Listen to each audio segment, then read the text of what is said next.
안녕하세요. 책 읽어주는 꿀잠 DJ입니다. 잘 지내셨죠? 오늘은 여러분께서 좋아하실 것 같아요. 저도 재밌게 읽었고 아마 이 책은 내용은 모르시는 분들이 없으시겠죠? 소공녀 세라.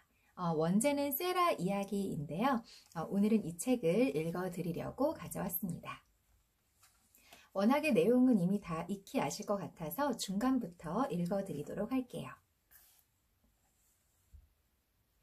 5. 베키. 물론 세라가 가진 가장 큰 힘은 따로 있었다. 많은 학생들이 세라를 따른 진짜 이유는 세라의 화려한 물건들도, 세라가 민친교장의 과시용 학생이라는 사실도 아니었다. 레비니어나 몇몇 다른 학생들조차 빠져들게 만든 세라의 진짜 힘은 이야기를 지어내는 능력과 진짜든 아니든 진짜 이야기처럼 들리게 말하는 능력이었다. 학창시절 이야기꾼 친구가 있어 본 사람이라면 그 힘이 얼마나 대단한지 알 것이다. 학생들이 그 친구를 얼마나 졸졸 따라다니며 사랑 이야기를 해달라고 조르는지. 세라가 아이들에게 빙 에워싸인 채 앉거나 서서 아름다운 이야기를 지어내기 시작하면 초록빛 눈이 동그랗게 커지며 반짝반짝 빛났고 두 뺨은 발그레해졌다. 몸짓으로 아름답거나 놀라운 장면들을 실감나게 표현했고 목소리가 높아지거나 낮아졌다. 몸을 굽혔다가 흔들었다가 했고 손도 과장되게 움직였다. 세라는 자신이 이야기를 하고 앞에서 아이들이 듣고 있다는 사실도 까맣게 잊고 동화나 모험담 속 왕과 왕비와 아름다운 귀부인들을 만나 그 세계에 빠져들었다. 가끔은 이야기를 끝내고 나면 흥분감에 숨이 차올라서 가쁘게 오르락 내리락 하는 가냘픈 가슴에 손을 얹으며 스스로도 어이가 없다는 듯 피식 웃었다. 세라는 이렇게 말하곤 했다. 이야기를 하다 보면 그게 그냥 지어낸 이야기 같지가 않아. 너희들보다도 더 진짜 같아. 이 교실보다도 더. 꼭 내가 이야기마다 거기 나오는 사람이 된 것 같아. 한 사람 한 사람이 다. 참 이상해. 민친 기숙학교에 온 지 2년쯤 된 어느 안개 낀 겨울날 오후. 세라가 가장 따뜻한 벨벳과 모피 옷들로 포근하게 몸을 감싸고 스스로 생각하는 것보다 훨씬 더 화려해 보이는 차림으로 마차에서 내려 길을 건너는데 학교 지하실로 내려가는 계단에 서서 목을 쭉 빼고 난간 너머로 자신을 엿보는 조그맣고 거무스름한 형체가 눈에 띄었다. 무언가를 간절히 보고 싶어 하면서도 겁을 먹은 듯한 꾀지지한 얼굴에 마음이 가서 세라는 늘 하듯이 미소를 지어 보였다. 하지만 이 꼬질꼬질한 얼굴의 아이는 귀한 학생을 쳐다보다가 들켰으니 큰일이라도 날까봐 두려운 기색이었다. 아이는 상자를 열면 튀어나오는 스프링 인형처럼 부엌으로 헐레벌떡 들어가 버렸다. 만일 아이가 그토록 처량해 보이지만 않았다면 세라는 순식간에 사라지는 모습이 우스워 웃음을 터뜨렸을 것이다. 바로 그날 저녁 세라가 교실 한 구석에서 아이들에게 둘러싸여 이야기를 들려주고 있을 때 그 아이가 자기 몸에 비해 너무 무거워 보이는 석탄통을 들고 계단을 올라왔다. 그러고는 쭈뼛거리며 교실에 들어오더니 난로 앞 양탄자에 무릎을 꿇고 난로에 석탄을 채우고 재를 쓸어냈다. 아이는 지하 계단 앞 난간 틈을 훔쳐볼 때보다는 깨끗해진 모습이었지만 여전히 겁을 먹고 있었다. 학생들 쪽을 쳐다보거나 이야기를 듣는 것처럼 보여질까봐 걱정하는 듯 했다. 소리가 나지 않도록 석탄 덩어리들을 손가락으로 집어서 조심스럽게 난로에 넣었고 난로와 그 주변을 살살 쓸었다. 하지만 2분이 채 지나지 않아 아이는 이야기에 푹 빠졌고 한마디라도 더 들으려고 난로 주변 여기저기를 치우며 일부러 천천히 일했다. 세라는 이 사실을 깨닫고 일부러 목소리를 키우고 더 또박또박 말하기 시작했다. 인어들이 수정처럼 맑은 물속을 유유히 헤엄치며 깊은 바닷속 진주로 엮어 만든 그물을 끌어당겼어. 공주는 하얀 바위에 앉아 그 모습을 지켜보고 있었어.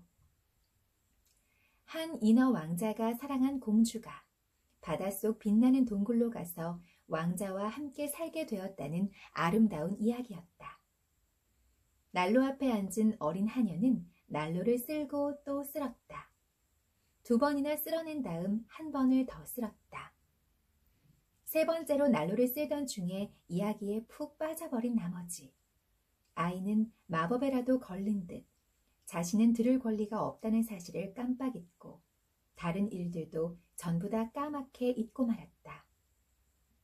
무릎을 꿇었던 양탄자 위에 완전히 주저앉은 아이 손가락에서 빗자루가 달랑거렸다. 그저 이야기꾼의 목소리를 따라 구불구불한 바닷속 동굴 안으로 따라 들어갔다.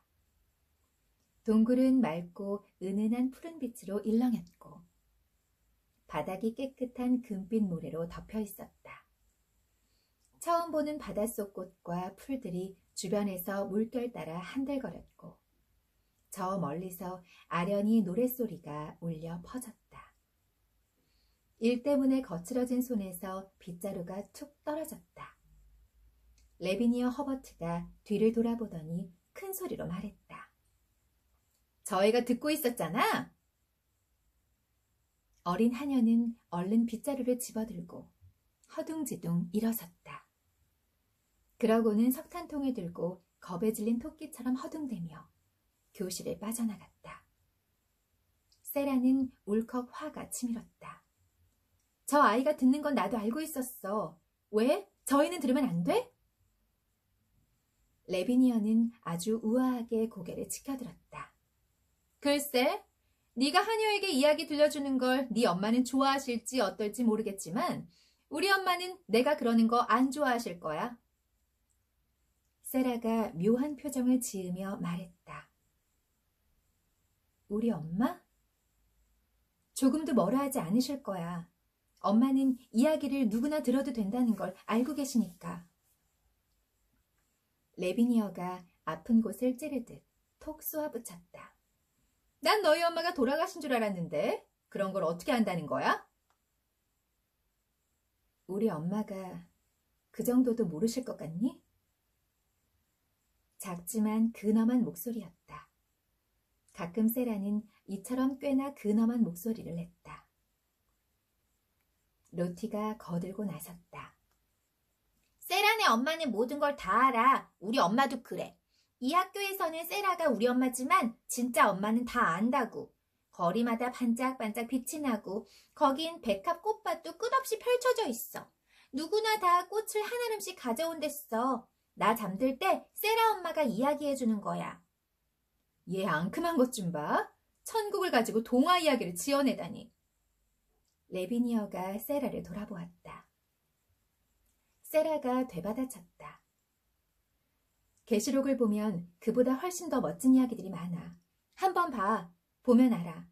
내가 하는 이야기들이 지어낸 건지 아닌지 네가 어떻게 알아? 그리고 장담하는데 세라는 천국과는 살짝 거리가 있는 목소리로 말을 이었다.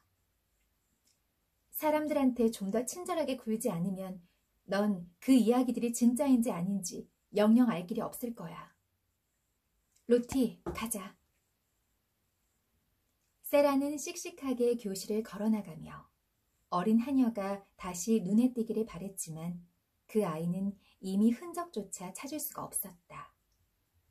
그날 밤 세라가 마리에트에게 물었다. 난로불에 지피는 여자아이는 누구예요? 안 그래도 세라 아가씨가 물어보실 줄 알았어요. 마리에트는 기다렸다는 듯이 이야기를 줄줄이 쏟아냈다.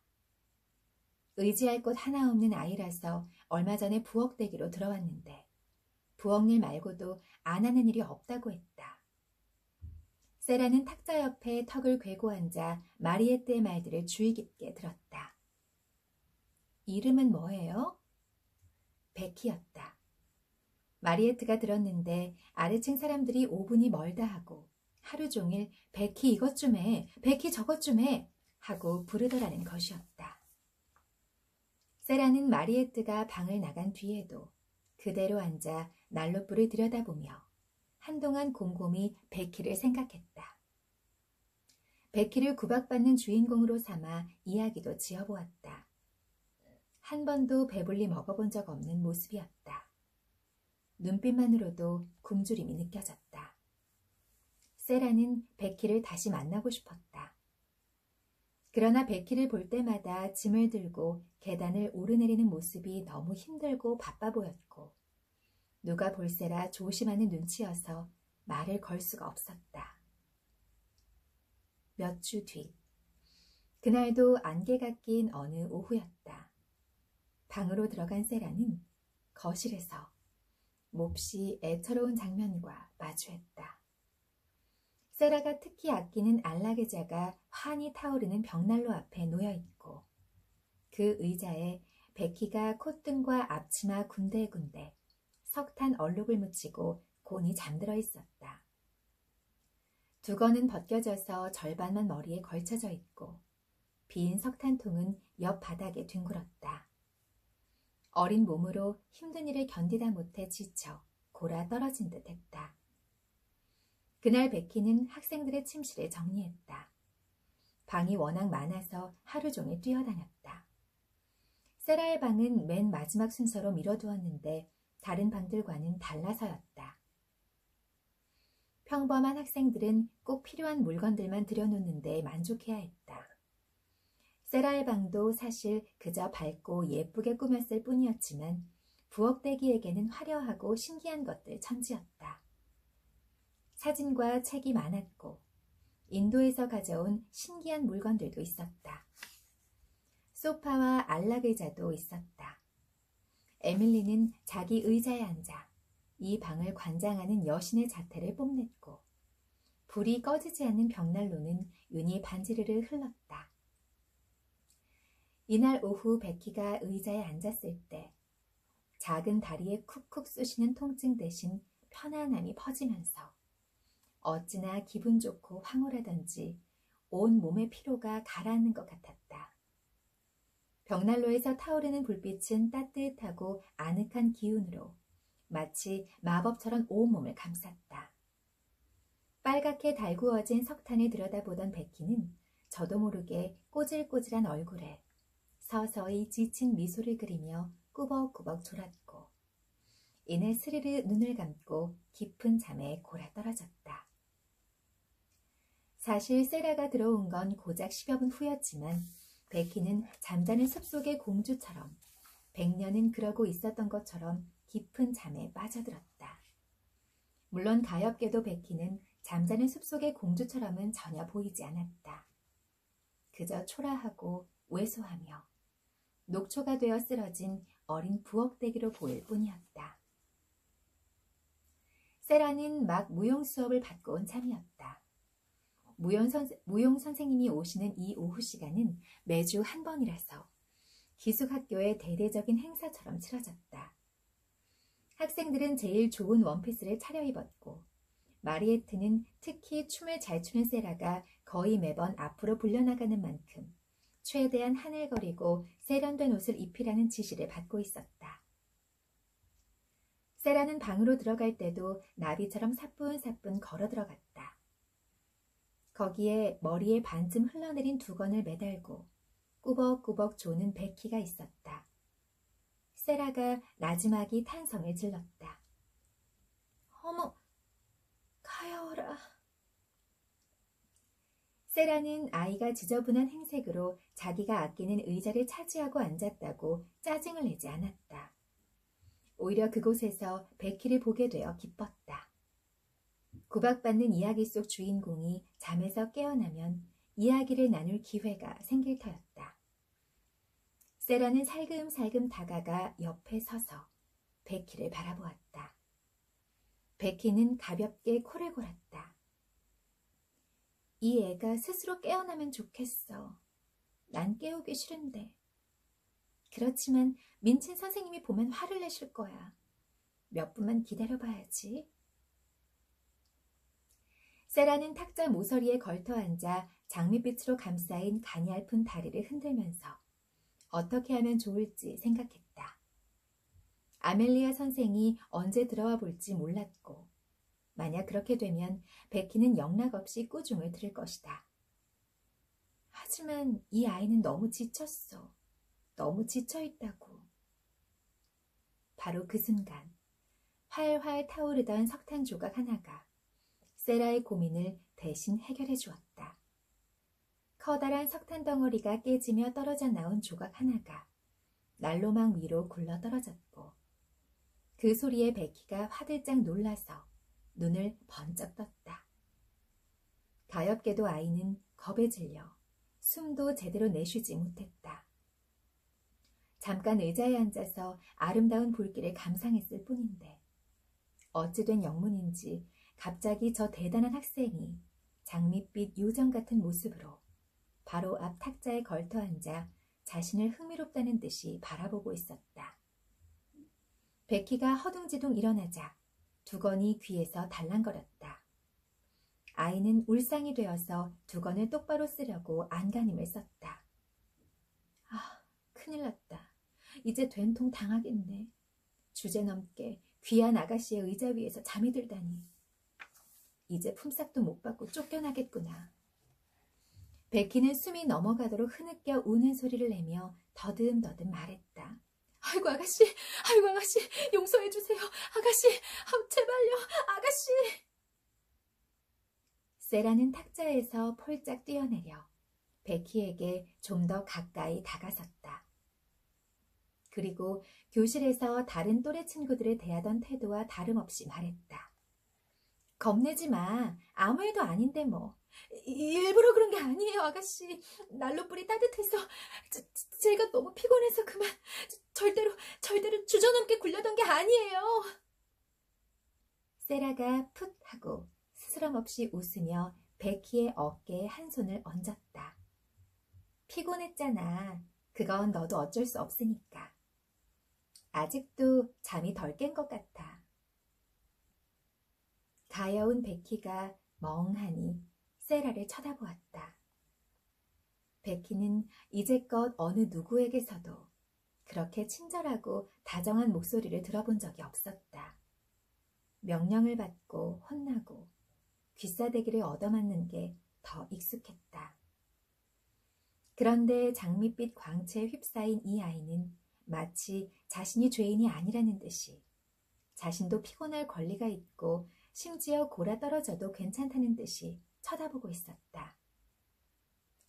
어깨 위에 얹은 보드랍고 가녀린 손길은 이제껏 경험해보지 못한 놀라운 느낌이었다. 베키는 천천히 숨을 삼켰다.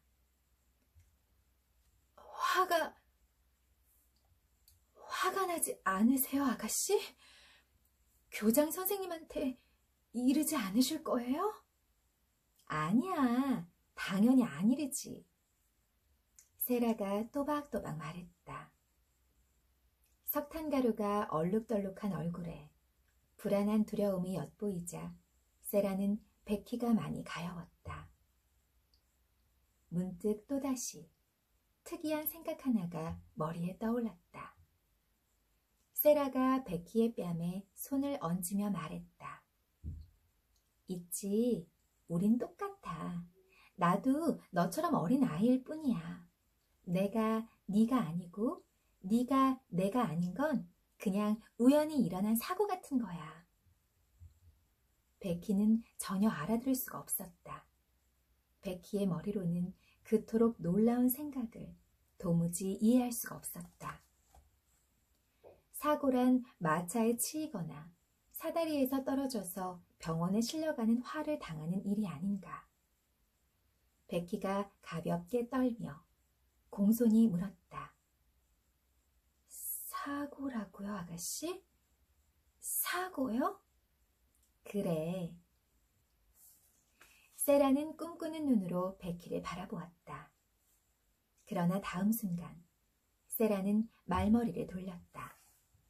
베키가 자기 말뜻을 이해하지 못한다는 사실을 깨달았던 것이다. 중간에 그림이 있었습니다. 그림 예쁘죠? 한번 보여드릴까요? 제가 좋아하는 찻자리 그림입니다. 이렇게 비스켓도 있고 그리고 비스켓을 담아놓는 이 쿠키통도 있고요. 예쁘지요? 그러니까 우리 가엾은 베키가 와서 넋을 잃고 보고 안고 싶을 만했네요. 그치요?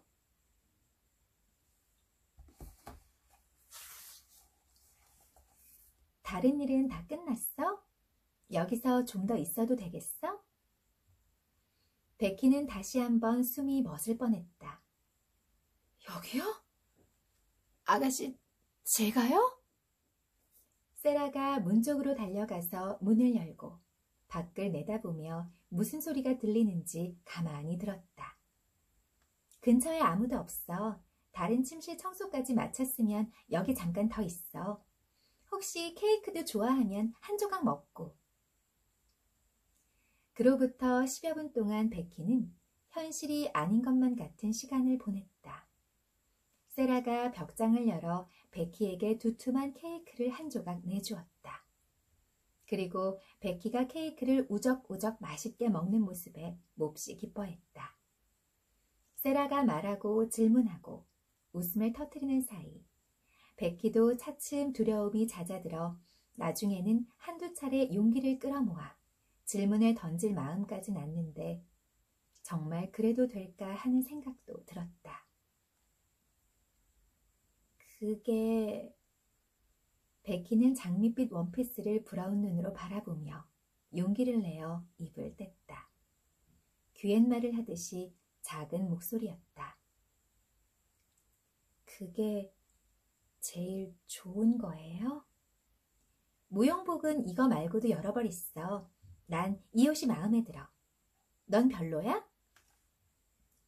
베키는 감탄하느라 잠시 말을 잃었다가 세라를 우러러보는 목소리로 다시 말을 이었다. 저번에 공주님을 본 적이 있어요.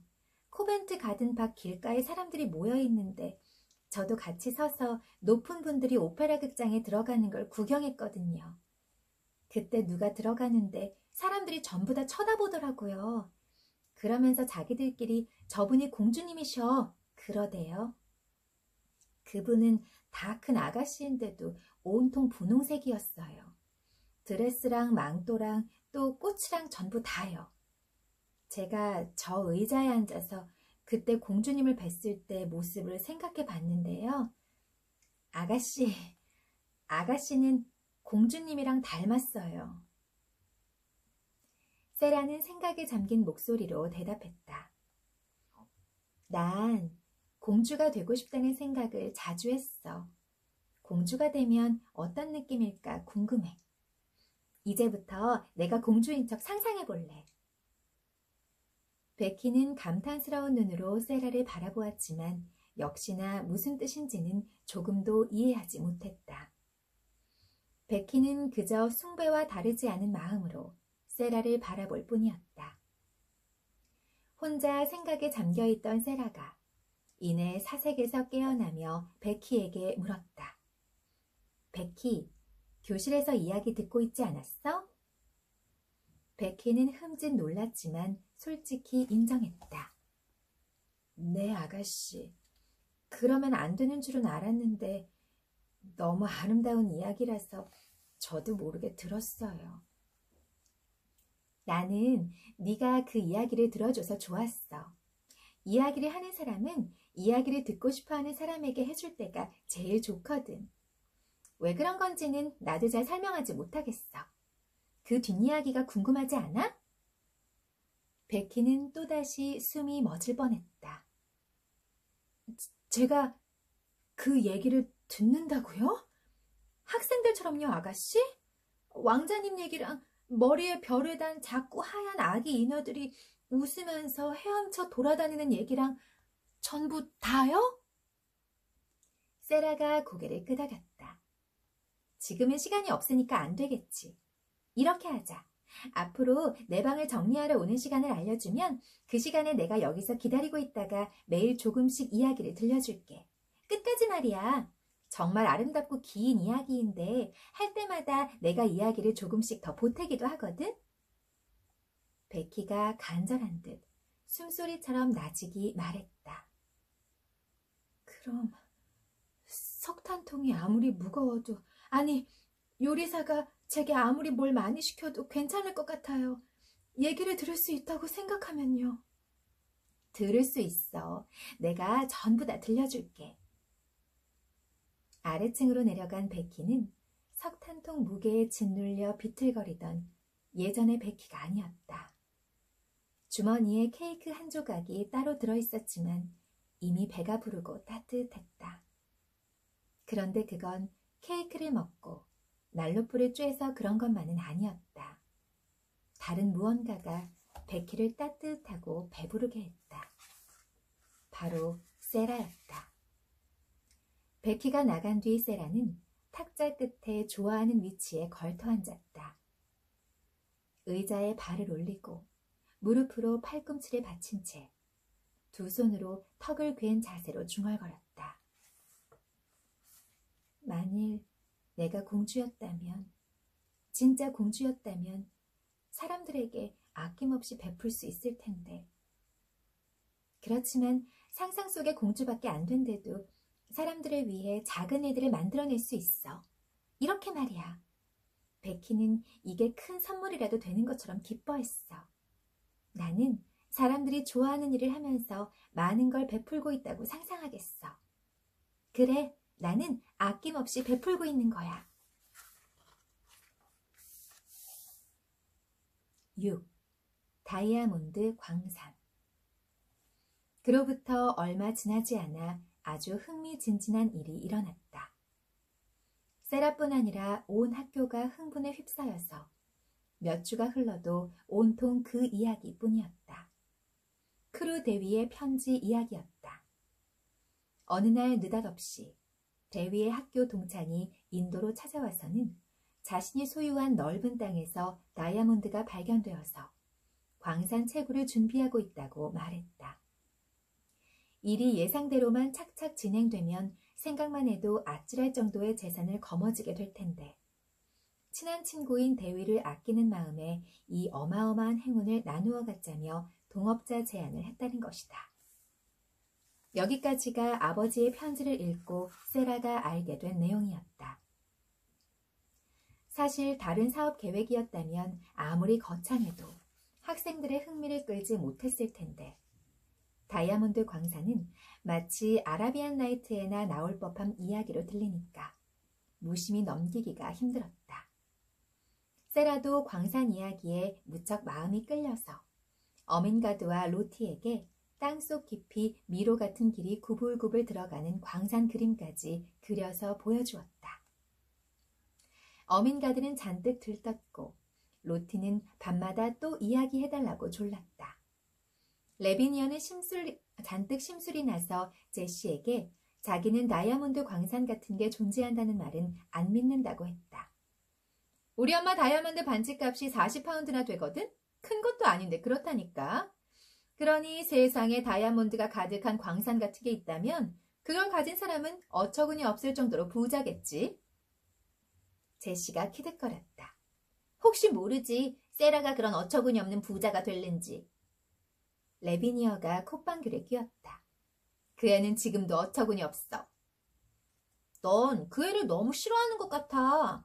그게 아니야. 다이아몬드가 가득한 광산 따위를 믿지 않는 거야. 어쨌든 다이아몬드를 어디서든 가져와야 하잖아. 그러더니 제시가 다시 킥킥거렸다. 레비니어, 거트루드가 말하는 거 들었어? 몰라. 그리고 또 지긋지긋한 세라 얘기라면 관심 없어. 뭐 그렇긴 한데 세라가 이번에는 자신이 공주라는 상상놀이를 한대. 계속 공주인 척을 한다나 봐. 학교에서도 말이야. 그러면 공부가 더 잘 된대나? 어민가드한테도 공주인 척하라고 했는데 어민가드가 자기는 너무 뚱뚱해서 안 된다고 했대. 너무 뚱뚱하긴 하지. 세라는 너무 말랐고. 제시가 또 키득거렸다. 세라는 그게 생긴 거나 가진 거랑은 아무 상관이 없다고 한대. 어떤 생각을 하고 어떤 행동을 하는지가 더 중요한 거라고. 그 애는 자기가 거지였어도 공주가 될 수 있다고 생각할 것 같아. 앞으로는 그 애를 공주마마라고 불러주자. 수업이 끝나면 아이들은 교실 난로불 앞에 앉아서 하루 중 가장 편안한 시간을 즐겼다. 민친 교장과 아멜리아 선생도 둘만 드나드는 응접실에 들어가서 차를 마셨다. 이 시간에는 끝없는 수다를 풀어놓기도 하고 수없이 많은 비밀들도 속닥거리는 터라. 어린 학생들이 서로 다투거나 시끄럽게 뛰어다니지 않고 얌전히 있어주는 게 도와주는 것이었다. 하지만 안타깝게도 아이들은 쉽게 소란을 일으켰기 때문에 상급생들이 끼어들어 혼내거나 주의를 주기 일쑤였다. 민친 교장이나 아밀리아 선생은 언제든 이 달콤한 시간을 끝내버릴 위험이 있었기에 학생들은 얌전히 있으려고 애썼다. 레비니어가 한창 수다를 떨고 있을 때 세라가 문을 열고 로티와 함께 들어왔다. 로티는 아기 강아지처럼 세라를 어디든 졸졸 따라다녔다. 레비니어가 소리를 죽여 말했다. 저기 오네. 저 지긋지긋한 애도 같이. 저 애가 그렇게 좋으면 아예 자기 방에 데리고 살지. 5분도 안 돼서 뭐가 또 마음에 안 든다고 울고불고 난리를 치겠지. 세라는 로티가 갑자기 교실에서 놀고 싶어졌다며 양엄마에게 같이 가자고 사정을 해서 내려온 참이었다. 로티는 구석에 모여 놀던 어린 학생들 무리로 가서 끼었다. 세라는 창가 자리에 웅크리고 앉아 책을 펼쳐들고 읽기 시작했다. 프랑스 혁명에 관한 책이었는데 세라는 이내 바스티유 감옥에 갇힌 죄수들의 참혹한 모습이 실린 책 속에 푹 빠져들었다. 이들은 지하 감옥에 얼마나 오랫동안 갇혀 있었던지, 사람들에게 구조되어 밖으로 이끌려 나왔을 때는 길게 자란 잿빛 머리와 수염이 얼굴을 다 뒤덮었고 바깥 세상이 존재한다는 사실조차 잊고 꿈속을 헤매는 사람들 같았다. 책에 빠져 머나먼 것으로 떠나 있던 세라는 갑자기 로티가 악을 쓰고 우는 소리에 정신이 들었다. 기분이 좋지 않았다. 책에 푹 빠져 있다가 느닷없이 방해를 받을 때만큼은 화를 참기가 어려웠다. 책을 좋아하는 사람이라면 그런 순간이 얼마나 짜증스러운지 잘 알 것이다. 울컥해서 쏘아붙이고 싶은 마음을 참기가 쉽지 않다. 언젠가 세라는 어민가드에게 이런 속내를 털어놓은 적이 있었다. 꼭 누구한테 한 대 맞은 기분이 들어. 그래서 나도 한 대 때려주고 싶고 뭔가 못된 말이 튀어나오지 않게 하려면 얼른 다른 생각을 떠올려야만 해. 세라는 얼른 다른 생각을 하면서 책을 창가 책상에 올려놓고 자기만의 편안한 자리에서 폴짝 뛰어내렸다. 로티가 교실 바닥에서 미끄럼틀을 타며 시끄럽게 떠들다가 레비니어와 제시의 신경을 건드렸고 그 와중에 넘어져서 무릎을 다친 것이었다. 로티가 악을 쓰고 날뛰자 주변의 학생들이 로티를 달래기도 하고 윽박지르기도 했다. 레비니어는 로티를 다그쳤다. 당장 그치지 못해? 이 울보야, 당장 그치라고! 난 울보 아니야. 아니란 말이야. 세라 엄마, 세라 엄마. 제시가 간절한 마음에 끼어들었다. 저 애가 그치지 않으면 민친 선생님한테 들릴 텐데. 로티, 착하지? 내가 돈 줄게. 그딴 돈 필요 없어. 로티가 훌쩍거리다가 토실토실한 자기 무릎을 내려다보았는데 거기에 피가 한 방울 맺혀있는 걸 보자 다시 울음보를 터뜨렸다. 세라는 재빨리 교실을 가로질러 가서 무릎을 꿇고 로티를 감싸 안았다. 자, 로티, 세라하고 약속했지? 레비니어가 나더러 울보래. 세라는 로티에게 익숙한 차분한 목소리로 토닥였다. 울면 진짜 울보가 되는 거야. 착한 로티? 약속했잖아. 로티는 그 약속을 기억하면서도 도리어 목청을 높였다. 난 엄마가 없어. 난 엄마가 하나도 없어. 세라가 활기차게 말했다. 아니야, 있어. 잊었어? 세라가 엄마인 거 기억 안 나? 세라가 엄마 하는 거 싫어? 로티는 세라에게 바싹 안기면서 마음이 풀린 듯이 코를 훌쩍였다. 정말? 다이아몬드 광산 얘기해 줄 거야? 레비니어가 불쑥 끼어들었다. 다이아몬드 광산? 지긋지긋한 응석바지 같으니 정말 한 대 후려치고 싶다니까. 그 말에 세라가 벌떡 일어났다. 그렇지 않아도 바스티유 감옥 이야기에 푹 빠져 있다가 로티를 보살펴야 하자 애써 불편한 심기를 밀어냈던 세라였다. 세라는 천사가 아니었고 레비니어를 좋아하지도 않았다. 세라가 분기를 뿜으며 말했다. 글쎄, 나는 너를 한 대 치고 싶지만 그렇게는 하지 않겠어. 그러고는 화를 꾹꾹 눌러 참으며 말을 이었다. 그래, 나야말로 너를 한 대 때리고 싶은 마음이 간절해. 하지만 나는 널 때리지 않을 거야. 우린 길거리 불황아가 아니잖아? 우리 둘 다 그 정도는 알 나이고. 레비니어는 기회를 노렸다는 듯이 말했다. 아, 그러셔, 공주마마. 공주님이었지, 아마. 한 명은 몰라도 한 명은 맞을걸. 민친 선생님이 공주마마를 학생으로 들이셨으니 우리 학교에 부자들이 몰려들겠어. 세라가 레비니어에게 다가갔다. 딱이라도 올려붙일 기세였다.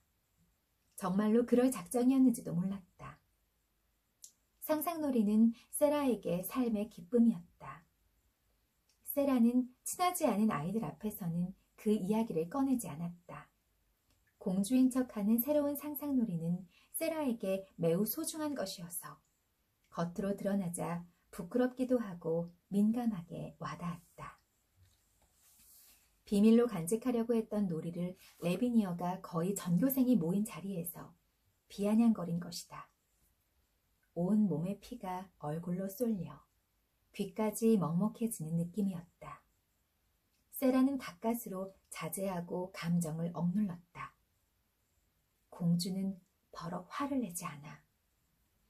세라는 손을 내리고 잠시 가만히 서 있었다. 세라가 입을 열자 차분하고 조용한 목소리가 흘러나왔다. 고개를 꼿꼿이 든 세라의 말에 모두들 귀를 기울였다. 맞아. 정말로 난 가끔 공주인 척해. 공주라고 상상하면서 진짜 공주처럼 행동하려고 노력해. 레비니어는 딱히 대꾸할 말이 떠오르지 않았다. 세라를 상대할 때면 만족스럽게 받아칠 만한 대답을 찾기 힘들 때가 한두 번이 아니었다. 그건 왠지 다른 아이들이 자신의 적수에게 알게 모르게 동조하는 것 같아서였다. 지금도 아이들은 귀를 쫑긋 세우고 흥미롭게 지켜보고 있었다. 사실 아이들은 공주 이야기를 좋아했고 이 상상놀이에 대해서도 더 자세히 듣고 싶었기 때문에 자연히 세라 쪽으로 마음이 기울었던 것이다. 레비니어는 간신히 대꾸할 말을 찾았으나 영 맥이 빠진 모양새였다. 어머나, 바라건대 왕위에 오르실 때 부디 우리를 잊지 말아주시옵소서. 그럴게.